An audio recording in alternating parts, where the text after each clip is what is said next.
Alright guys, here's my situation. I have a water hydrant here that is really leaky and messed up on the top. And I can't really buy these parts anymore. It's an old style. It's been in this setup for about 20 years. I can't find the parts I need. Now most of it's ruined anyway.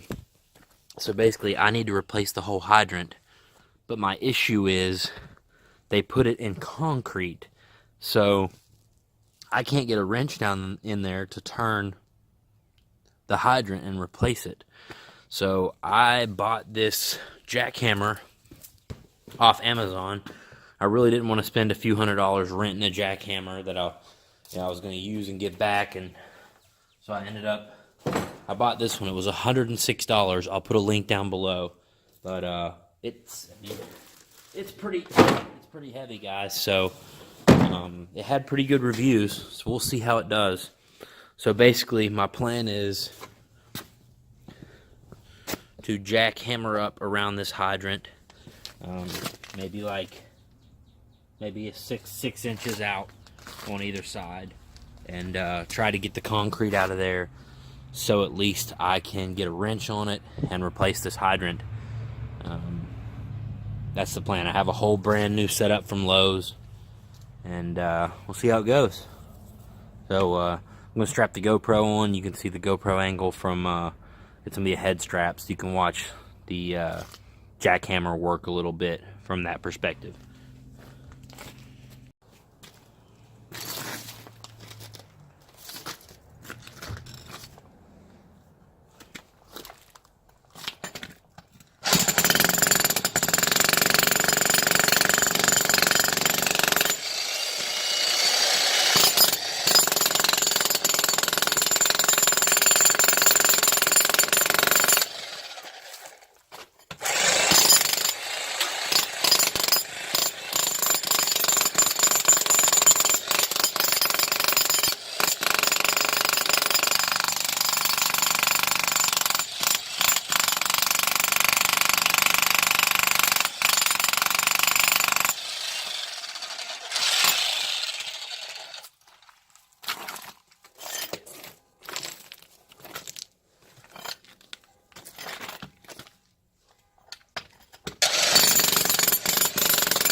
Alright guys, so it's day 2. This is what I've got so far.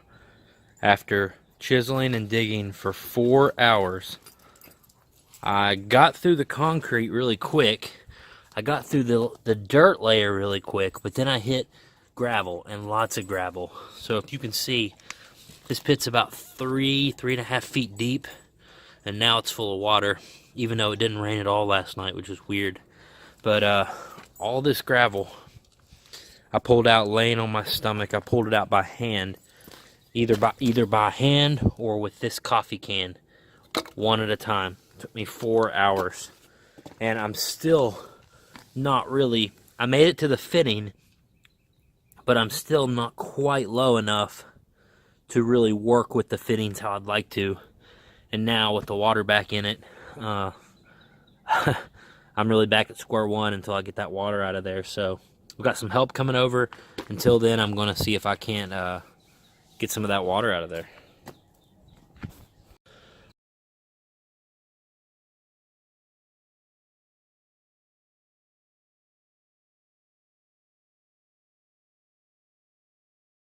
Alright guys, we got it in. It appears to not be leaking.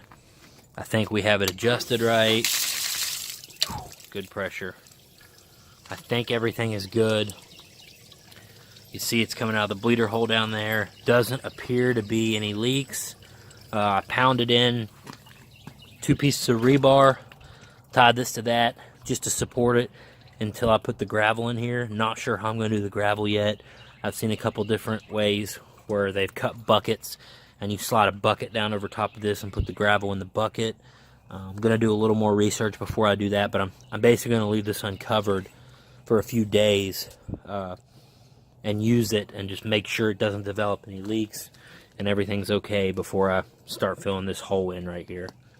So yeah, but we got lucky and everything came apart easy and worked, thank gosh. So still got a lot of work ahead of me, filling that in with gravel and cleaning up this big mess, but at least I have a working water spigot. Should be good for another 20 years, I hope.